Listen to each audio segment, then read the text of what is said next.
I want to welcome Miss Lisa to our program. Lisa, welcome to Ramping Up Your English. Hi, thank you. Thank you for having me on the show.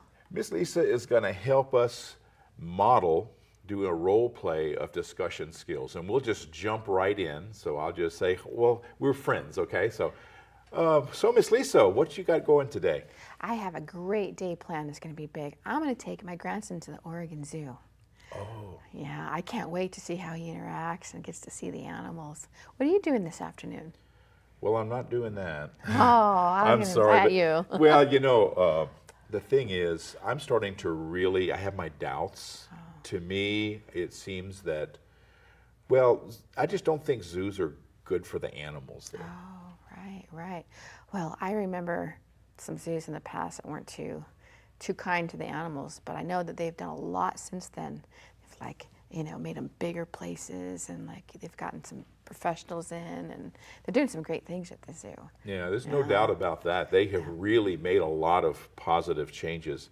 Yeah. It's just that when you get down to the bottom of it, it's still an enclosure, and it's still not really seeing the animals as they are in their natural life. True.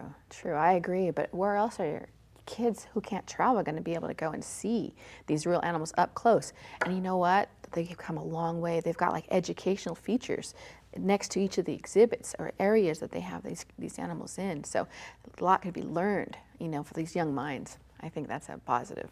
Yeah, well, I mean, learning is important. Yeah. It's just that I know that when you see an animal in the wild, it's not just walk up and there they are. True. And True.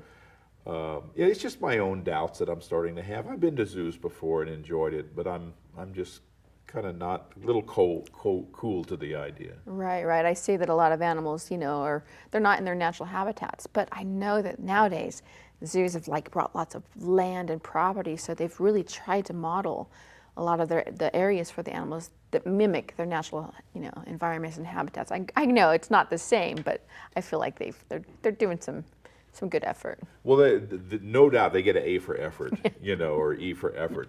The thing is with the enclosures is that it doesn't meet the needs of animals like elephants, for example. Elephants roam several miles a day. Well, no matter how much space they give them at a zoo, they're not going to be able to do that.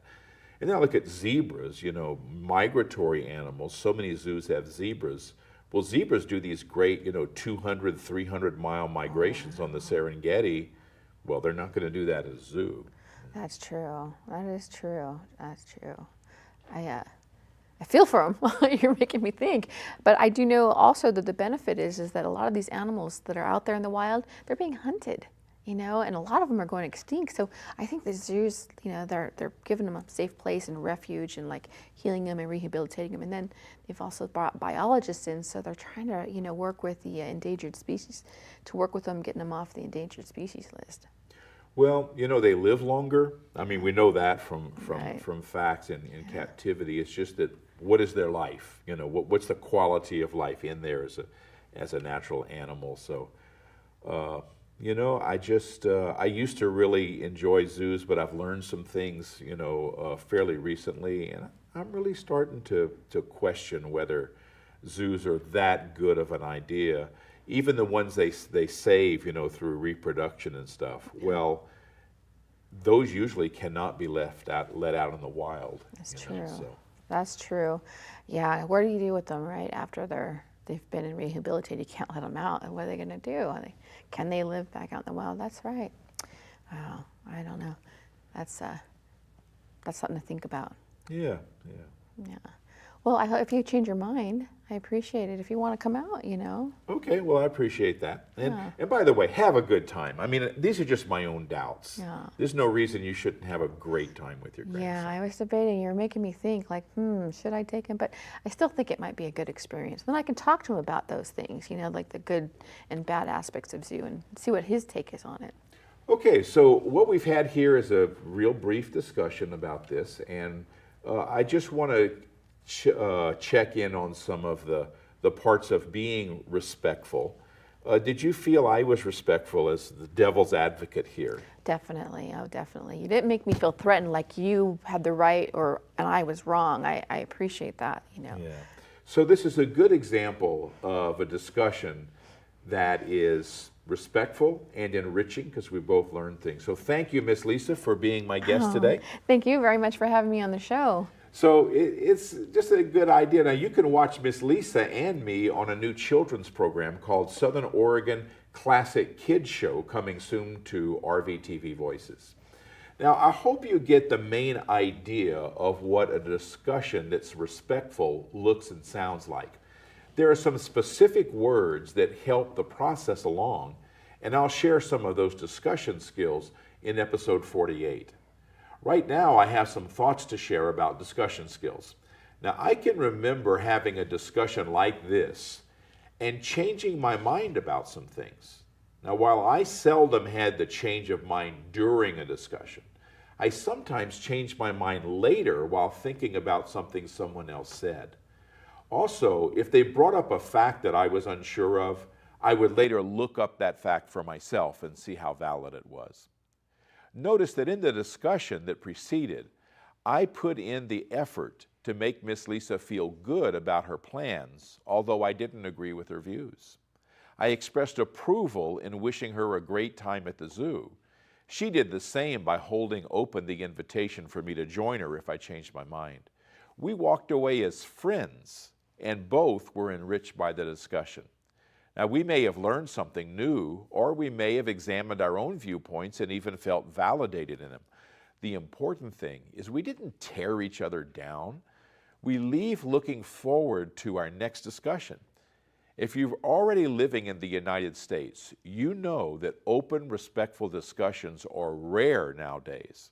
It's normal to see things differently from other people, but as President Obama urged, we especially need to listen to and engage with people who hold opposing viewpoints to our own. Perhaps, just perhaps, our being respectful and really listening will inspire others to do the same. Now, if you live outside the United States, you may have trouble understanding what our society has come to, and you may well bring a more open and respectful set of discourse rules with you. My hope is that through your influence, we can return to the interchange of ideas and viewpoints that leave people enriched by the discussions they've had with others. Now, if this had been a formal debate, using Wikipedia as a source would have gotten us laughed off the stage. I'm not recommending them as a solid source of facts. However, Wikipedia has evolved greatly since its beginnings, and it's very open about when it's lacking documentation when that occurs. Today, we use Wikipedia for its easy access, open to all, and its lack of bias. I don't see any agenda there except sharing information. In my role in this discussion about being against zoos, I used the points brought up by a section of the article that listed concerns about zoos. I used those to argue the position of con or against for the sake of the discussion. Presenting a different perspective than your own is called playing the devil's advocate. In reality, I'm pretty pro on zoos, and if you invite me, I'll gladly go to the zoo.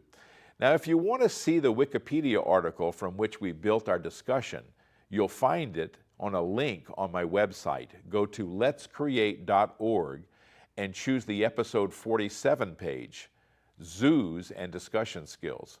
You'll find the link on that page. I want to thank PBS and the National Zoo in Washington, D.C. for including my little brother and me in their program back in 1987. I also want to thank the Oakland Zoo and the Dallas Zoo. Special thanks to my cousin Luke for his video footage that he took at the Dallas Zoo. I want to thank my director, Denise Ross, the RVTV staff, and my talented and loyal crew, and I want to thank you, our viewers. All of you help make this program an award winner. Join us next time for Ramping Up Your English. I'm John Letts. You've been watching Ramping Up Your English, a support program for intermediate level English language learners. Learn more. Visit our website at letscreate.org. You can also watch or download today's program at archive.org/details/roguetv. Join us next time on RVTV Voices for Ramping Up Your English.